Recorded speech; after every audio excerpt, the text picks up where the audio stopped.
Hi guys! So the 2022 Vuelta a España, or Tour of Spain, is coming up, starting on August 19th. While we are waiting for this race to start, let's have a look at the top 5 greatest Vuelta performances of all time. Enjoy! Number 5. Roberto Heras, year 2000. This little Spanish climber had placed third in the Vuelta the year before. He was never a good time trialist, and with almost 90 kilometers of time trials in this race, he knew he had to attack in the mountains to do well in GC, and to beat riders like Alex Zülle and Abraham Olano. And that's exactly what he did. He kept taking time on the competitors in the mountains, winning 2 hard stages in the process, including an impressive sprint victory against Gilberto Simoni on the Alto de Abantos on the second to last stage. On the final time trial, he lost less than 2 minutes to his closest competitor Angel Casero and won the race overall. This was his first Grand Tour victory, and he would continue on to win the Vuelta a total of 4 times in his career. Number 4. Primoz Roglic, 2021. This was Roglic's 3rd consecutive Vuelta victory and his most dominant one to date. Roglic was clearly the strongest rider throughout the race, and he won the Vuelta without much difficulty, 4 minutes and 42 seconds ahead of Enric Mas. He won a total of 4 stages, including the opening time trial, the finishing time trial, and a hilly stage with a punchy finish. But his most impressive stage win was on stage 17 to Lagos de Covadonga, one of the hardest mountain stages of this race. On the second to last climb, with 61 kilometers to the finish, Roglic followed an impressive attack by Egan Bernal, distancing the rest of the field. After working together for a long time, Roglic increased the tempo up the final climb, and with 7.5 kilometers to go, Bernal was dropped. Roglic kept increasing the gap and finished 1 minute and 35 seconds ahead of the other favorites. The red leader's jersey was his, and he kept it until Madrid without any difficulties. Number 3. Chris Horner, 2013. For this to make sense, let's first look at who Chris Horner was heading into the 2013 Vuelta. He was a 41-year-old GC rider whose biggest wins were the Tour of California and the Tour of the Basque Country a few years earlier. Since going professional in 1995, most of his career had been spent as a domestique. He had never won a Grand Tour stage, and he had only finished in the top 10 of a Grand Tour 1 time. He was also standing without the team for the next season, so he seemed very motivated to perform well and secure a new contract. And my word, did he perform well.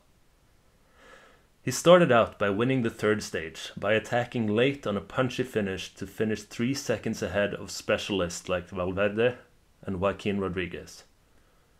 He got to wear a Grand Tour leader's jersey for the first time in his career, even though he had to give it away the next day. In most people's eyes, this Vuelta was already a success for Chris Horner. But he didn't stop there. On stage 10, Horner was able to distance all of the competition, destroying Nibali by 48 seconds up the Alto Hazalanas. He attacked almost 5 kilometers from the finish and left everybody behind. He was once again in the leader's jersey. The rest of the Vuelta became a battle between Nibali and Chris Horner for the win. In the last week, Horner was able to gain time on Nibali on almost every stage, finally securing the win by cracking Nibali on the famous mountain of Angliru on stage 20. At almost 42 years old, Chris Horner is still the oldest man to ever win a Grand Tour stage and to win a Grand Tour overall. Number 2. Tony Rominger, 1994. The Swiss rider may be best known for his battles for the world hour record against Miguel Indurain. But he was also a brilliant Grand Tour rider, winning the Giro in 95, finishing 2nd in the Tour de France, and most importantly, winning the Vuelta 3 times in a row from 92 to 94. His most impressive Vuelta performance was in the 1994 edition.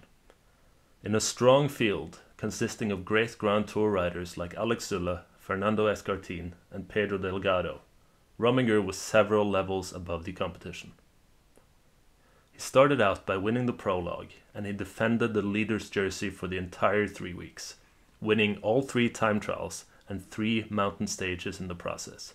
He finished the race with 6 stage wins and in first place, 7.5 minutes ahead of second place. Number 1. Freddie Martens, 1977. At the time of the 1977 Vuelta, Freddie Martens had never placed in the top 5 of a Grand Tour. He saw himself as more of a sprinter and classics rider, able to win all kinds of stages but never able to climb consistently enough to contest the win in Grand Tours. However, in the 1977 Vuelta, the reigning world champion really came to win. He managed to win 13 out of the 21 stages.